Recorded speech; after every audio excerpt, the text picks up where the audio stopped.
Sidang di dalam, seperti apa sih suasana sidang di dalam tadi? Kalau menurut saya suasana sidang yang tadi saya lihat sama yang kemarin ya gitu, yang sekarang lebih eksklusif kalau saya bilang, karena yang sekarang ini sidangnya itu betul-betul yang monohok gitu ya, yang monohok dalam. Halo sobat fakta Bang Pin, ketemu lagi dengan Bang Pin yang terus mengabarkan fakta viral seputar selebritas tanah air yang terus saja bikin berita, dan dengan berita mereka tetap eksis di ranah media. Ada hal yang mengejutkan yang dilaporkan atau dikatakan oleh Ageng Kiwi. Kita tahu Ageng Kiwi ini adalah sahabat dari Dodi Sudrajat yang selalu mendampingi, setia, nempel kayak perangko. Dan kemarin Ageng Kiwi juga menemani Dodi untuk berbagi kepada orang-orang yang memerlukan donasi. Kemarin Dodi memakai serban dan seperti ulama didampingi oleh Ageng Kiwi. Ageng Kiwi ini juga merupakan sahabat dari Irma Rahim, namun sekarang konflik dengan Tiara Marlin soal saling ejek di media sosial. Yang mengejutkan adalah bahwa Ageng Kiwi mengatakan bahwa sidang kemarin ini lebih eksklusif dan lebih menohok karena hadirnya dua saksi dari Dodi Sudrajat.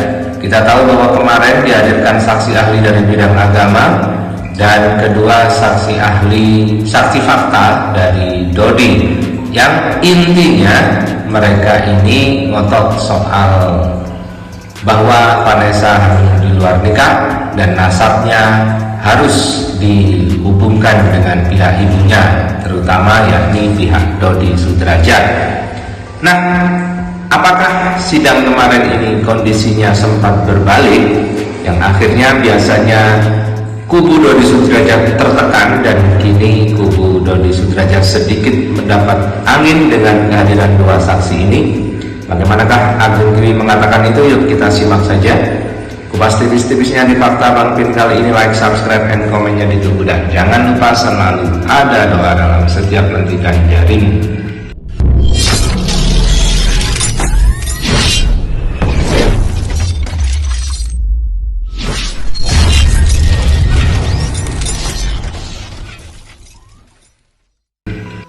Kan sempat adalah sebagai sahabat ya, keluarga juga bisa dibilang, yang mendampingi Dedi ketika sidang di dalam. Seperti apa sih suasana sidang di dalam tadi? Kalau menurut saya suasana sidang yang tadi saya lihat sama yang kemarin ya gitu, yang sekarang lebih eksklusif kalau saya bilang, karena yang sekarang ini sidangnya itu betul-betul yang monohok gitu ya, yang monohok dalam artian ini loh yang sebenarnya bahwa selama ini Bapak Dodi Sudrajat itu kan banyak selalu dituduh katanya membuka aib putrinya kayak gitu kan.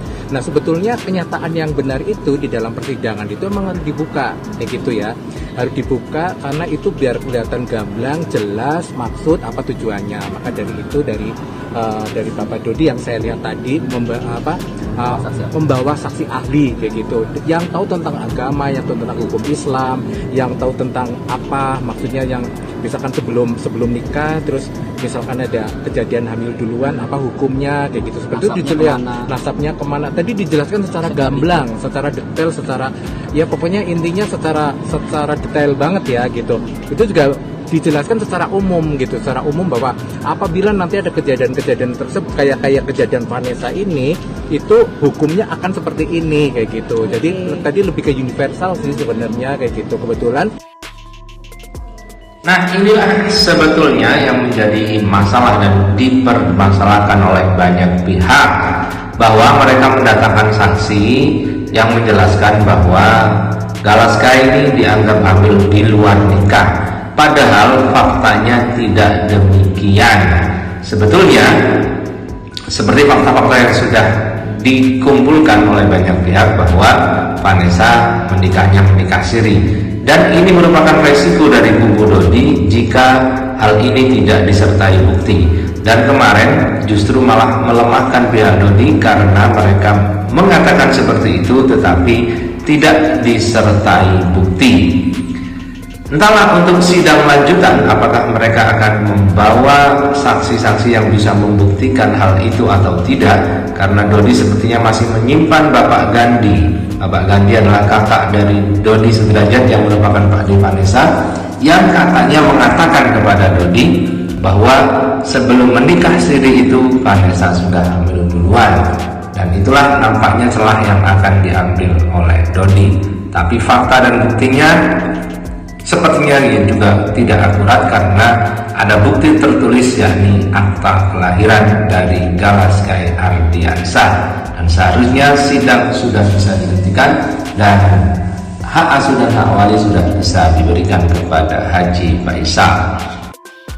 Karena ini kasusnya Vanessa almarhumah, sehingga ya jadi paham. Jadi Dedi yang nggak ngerti tentang hukum Islam, jadi beliau jadi paham kayak gitu. Mungkin di ruangan sidang juga tadi orang mendengarkan semua apa itu maksud dan tujuannya segala macam itu, jadi gamblang lah arahnya mau kemana. Tapi Mas Agil sempat melihat nggak sih raut wajah atau gestur dari seorang Haji Faisal ketika meninggalkan dijelaskan itu? Kalau kita ngomongin masalah raut wajah sih kayaknya bukan kapasitas kita, karena kita kan nggak tahu, mungkin kalau orang lagi capek, lagi senang kayak gitu kan nggak memperhatikan, karena semua kita lagi fokus kepada sidang, jadi kita nggak melihat bagaimana raut Pak Faisal, bagaimana, dan kita lagi sibuk masing-masing lagi mendengarkan dengan khusyuk kayak gitu, jadi kita tidak melihat Pak Faisal seperti apa. Oke, Dedi. Sebetulnya tanpa dilihat pun ekspresi wajah Faisal pastilah kesal, karena di sidang sebelumnya pihak Haji Faisal juga memprotes penggunaan istilah anak haram dan hamil di luar nikah karena mereka tidak membawa bukti. Jadi misalnya diperhatikan pasti ekspresi Haji Faisal kesal banget di sidang Galaskai yang terakhir kemarin. Melemahkan posisi si Pak Dodi ya, dan menguntungkan Pak Faisal. Karena kalau itu anak haram ya ngapain diurus gitu loh, ngapain capek-capek sekarang minta jadi wali dan asuh gitu. Nah itu poinnya sebetulnya gitu.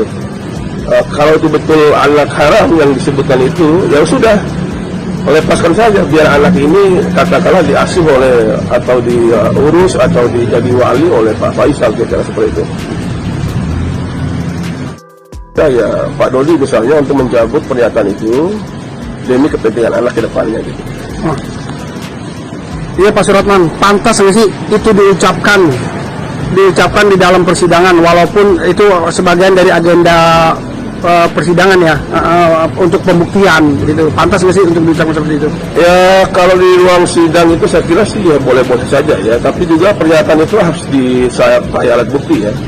Kalau hanya bicara saja, saya kira tanpa ada bukti atau tanpa ada bukti lain pendukung pernyataan itu juga percuma gitu.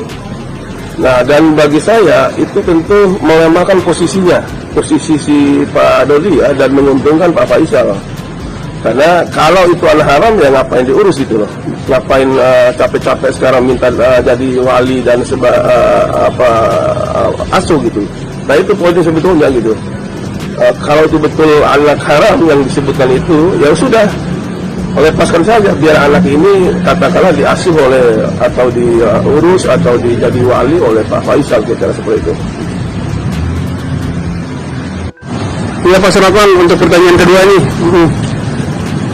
ini kan lagi diperebutkan hak asuh dan hak perwalian Galaskai. Gimana nih kalau melihat Pak Suratman sekarang aja Pak Dodi digugat cerai sama istrinya, gimana melihat itu? Itu gambaran yang nyata bahwa saudara Dodi bukan sebagai bapak yang baik atau bukan sebagai kakek yang baik menurut saya untuk si Galaskai ya. Karena sekarang informasi yang saya dengar digugat cerai oleh istri, berarti ada sesuatu yang nggak benar atau ada sesuatu yang nggak benar dalam kehidupan rumah tangganya gitu loh. Jadi bagi saya tidak memihak siapapun ya. Berdasarkan fakta itu, maka alangkah bagusnya menurut saya hak asuh terhadap anak ini jatuh kepada Haji Faisal gitu. Berdasarkan tadi yang di pertanyaan tadi, bahwa sekarang ini kan dibuat cerai oleh istrinya. Jadi kesimpulan saya, dia bukan sebagai bapak yang baik lah, ya, bukan sebagai imam yang baik lah dalam rumah tangganya, apalagi dia harus mengurus orang lain, katakanlah Galaskai ya. Nah untuk itu